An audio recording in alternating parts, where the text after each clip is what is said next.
In August 1203, the French king Philip II Augustus reached Chateau Gaillard. The English king Richard I had the fortress built in just 3 years as the centerpiece of his defense of the Duchy of Normandy. It was considered impregnable. Richard said that he could still hold it even if the walls of the actual castle were made of butter.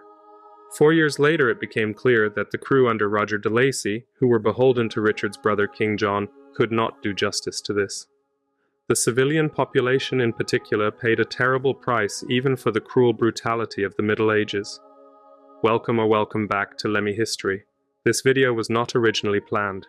I came across the topic during my research for the video about the French King of England. I found it so harrowing that I wanted to present it in a separate video. At the beginning, you will not be able to avoid doing some medieval military theory.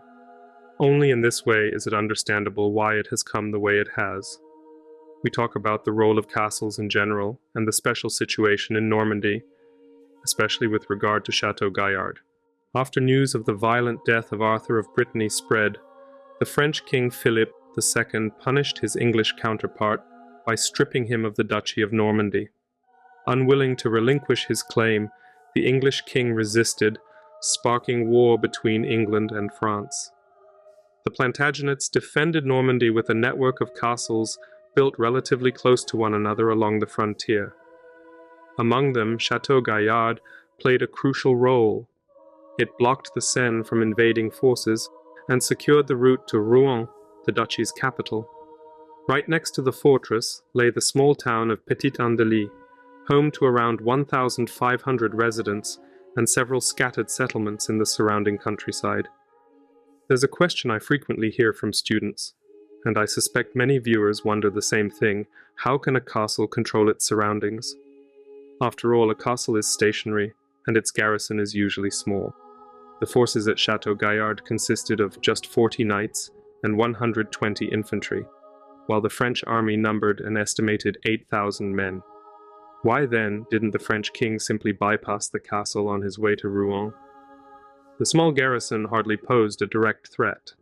Even if they attempted an attack from behind, the overwhelming numerical advantage of the French would allow them to suppress any resistance with ease.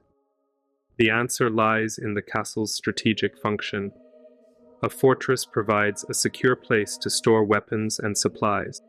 If an enemy army marches past without capturing it, the garrison can call upon reinforcements from nearby areas, or request aid from other castles. Under the protection of its walls, an army could assemble, arm itself, and launch counterattacks. This is why the Plantagenet kings established a dense network of castles along Normandy's border, each positioned close enough to maintain visual contact with the next. They communicated through signal systems, allowing for swift coordination. In fact, when Philip's army arrived before Chateau Gaillard, King John, who was in Rouen at the time, received the news that very same day. When under attack, the defenders had two main options.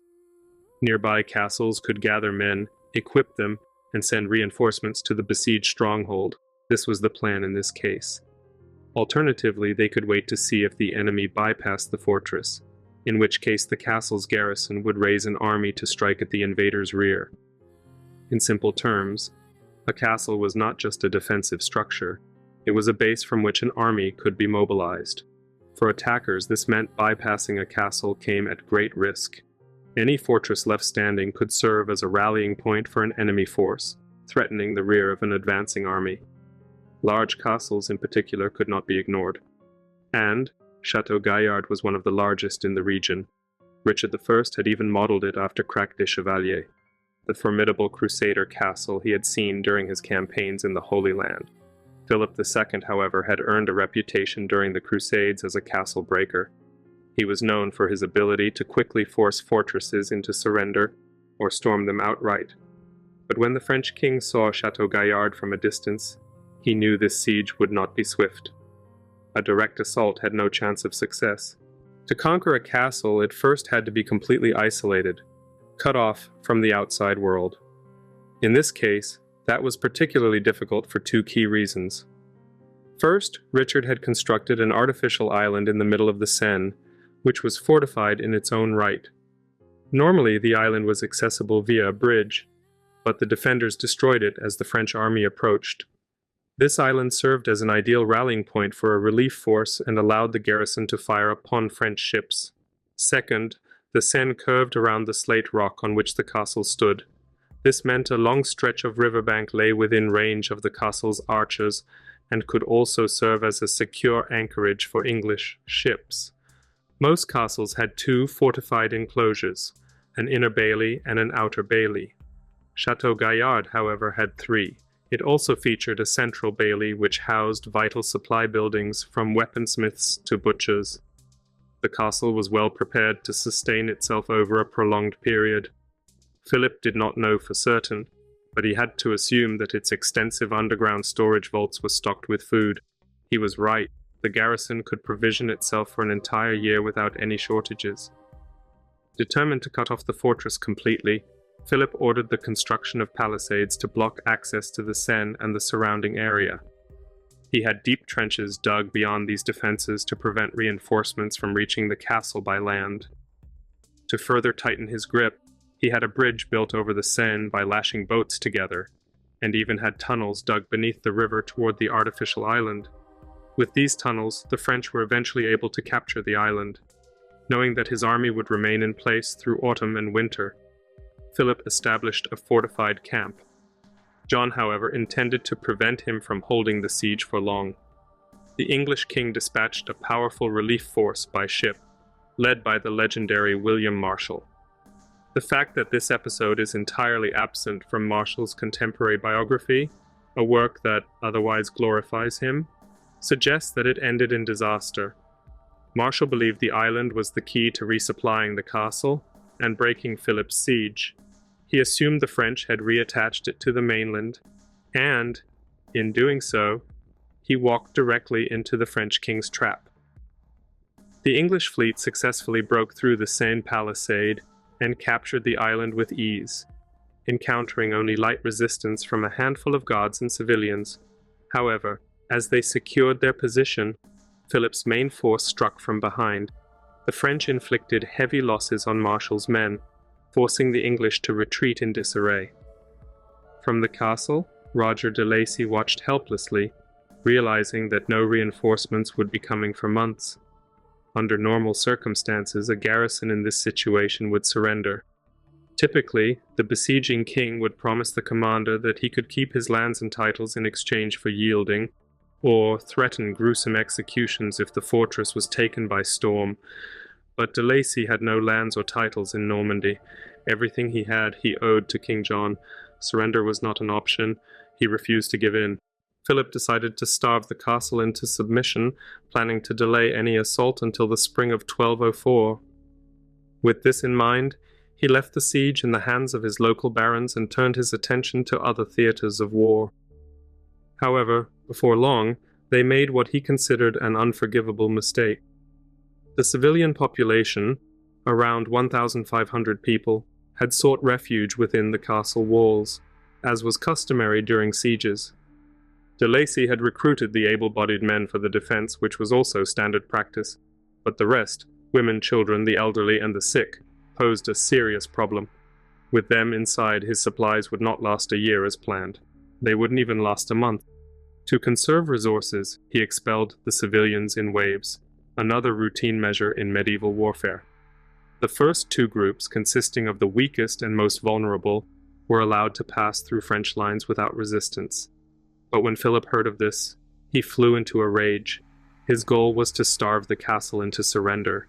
No one was to be allowed through.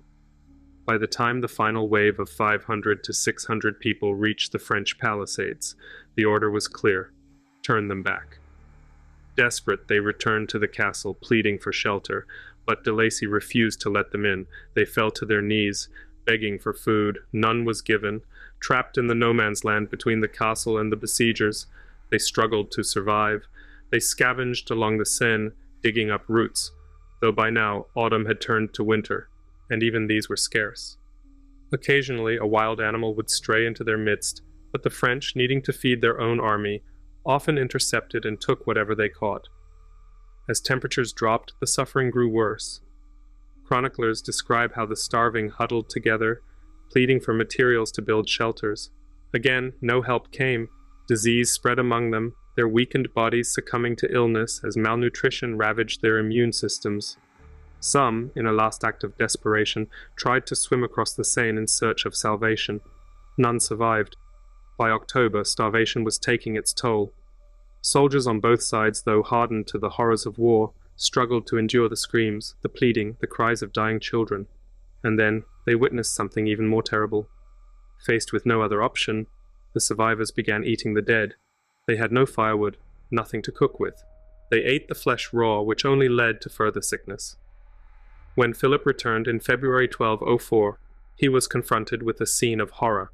Corpses, frozen, starved, half decomposed and cannibalized, lay scattered everywhere. The few still alive were skeletal, their bodies wasted by months of suffering. He now ordered that they be allowed to pass. His soldiers were instructed to feed them, but at a safe distance for fear of disease spreading through his camp. French chroniclers hailed this as an act of Christian mercy, proof of their king's generosity. But the relief came too late. Most of the survivors, their bodies too weak to process the sudden intake of food, died shortly afterward, from overeating after months of starvation. Since then, people have asked, who was to blame for this catastrophe? Both sides pointed fingers at each other.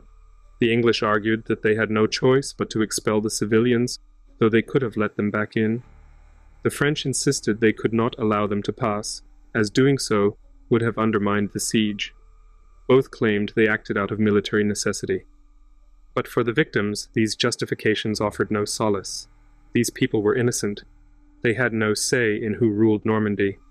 They obeyed whichever power held control, but it made little difference in their daily lives. The laws remained largely the same. The taxes did not change. This was a war in which they had no stake, yet they were the ones who suffered most. And in the end, it was almost only they who paid the price. By March 1204, the French had battered the fortress to the point that the garrison surrendered. The losses were minimal. De Lacy had lost just 4 knights. His infantry remained largely intact. As for the men he had conscripted from the civilian population, no one thought their survival worth recording. Philip, recognizing the bravery of the defenders, granted them all a pardon. His own army had suffered barely any casualties. Yet, despite the minimal bloodshed, no one had any fight left in them. The road to Rouen lay open. John had long since fled to England, taking Marshal with him. The city, having witnessed what happened to Petit-Andely, understood what resistance might mean. Without a fight, it opened its gates to the French king.